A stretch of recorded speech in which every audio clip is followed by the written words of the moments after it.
The $780,000 lie.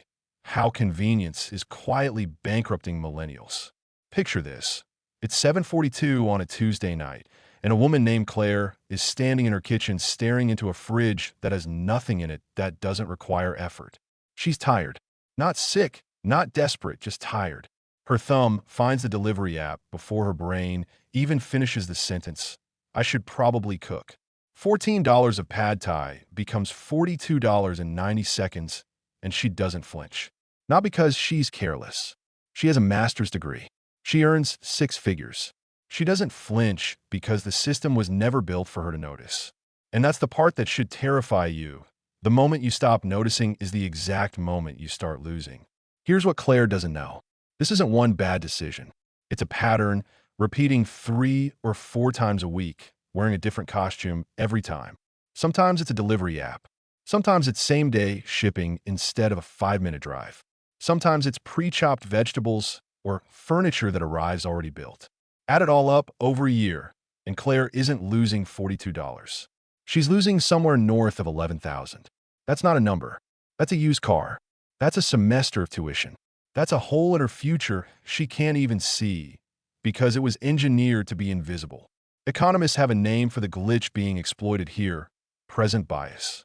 Your brain is a terrible accountant. It treats a physical inconvenience happening right now as an emergency, and it treats money leaving your account as an abstraction, numbers on a screen you'll forget by morning. Walking 11 minutes to pick up your own food feels enormous in the moment. Losing $28 extra feels like nothing.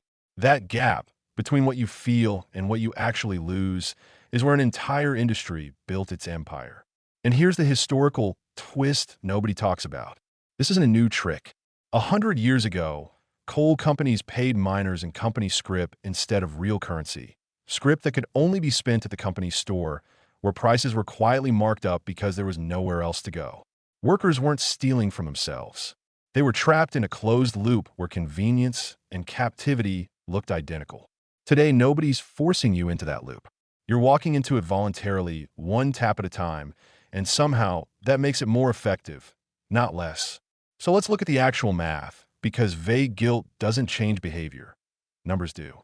Food delivery typically runs 40 to 60% above the in-store price once you stack the menu markup, the delivery fee, the service fee, and the tip you feel too guilty to skip. Order twice a week, and you're bleeding over $1,000 a year before you've even tasted the food.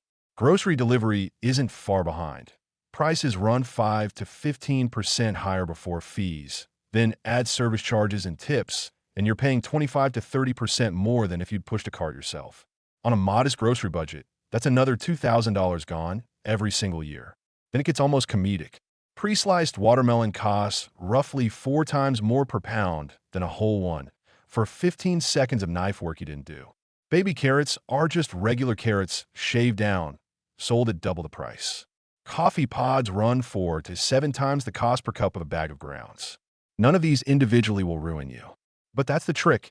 Nothing here is designed to ruin you in one shot.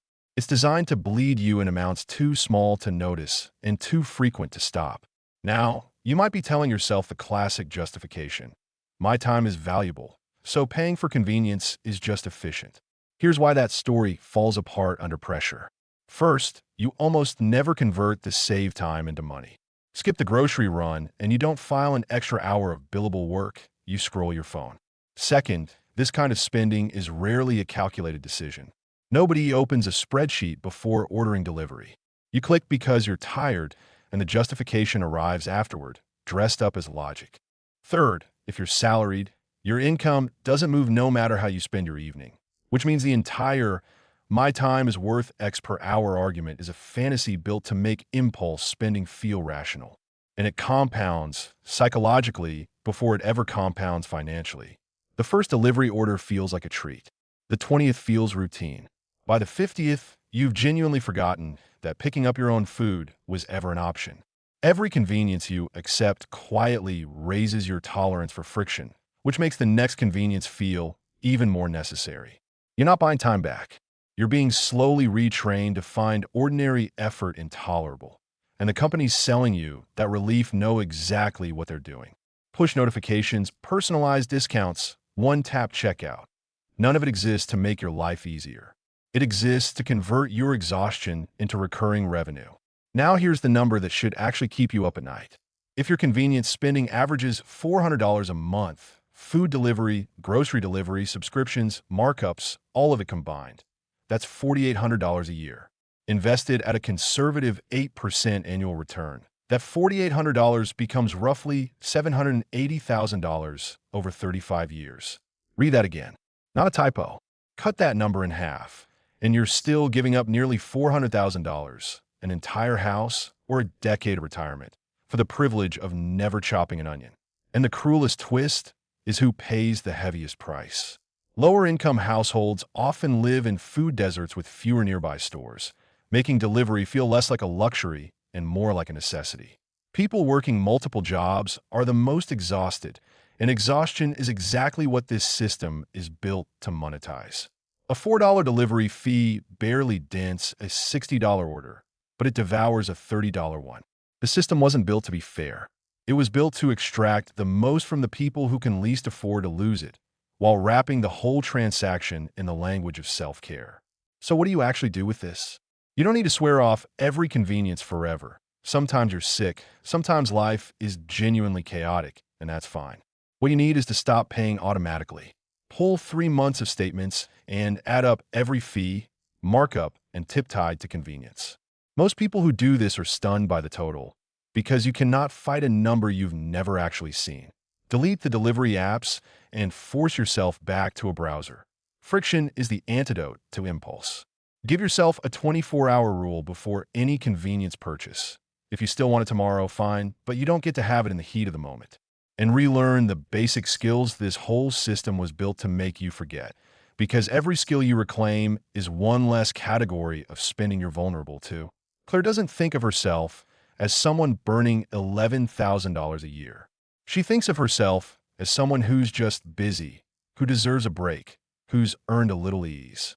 But money doesn't care about the story you tell yourself while it disappears.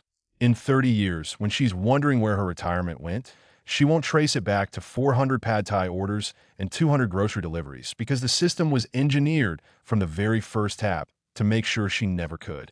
Every convenience you buy without thinking is a small vote for the kind of future you're building.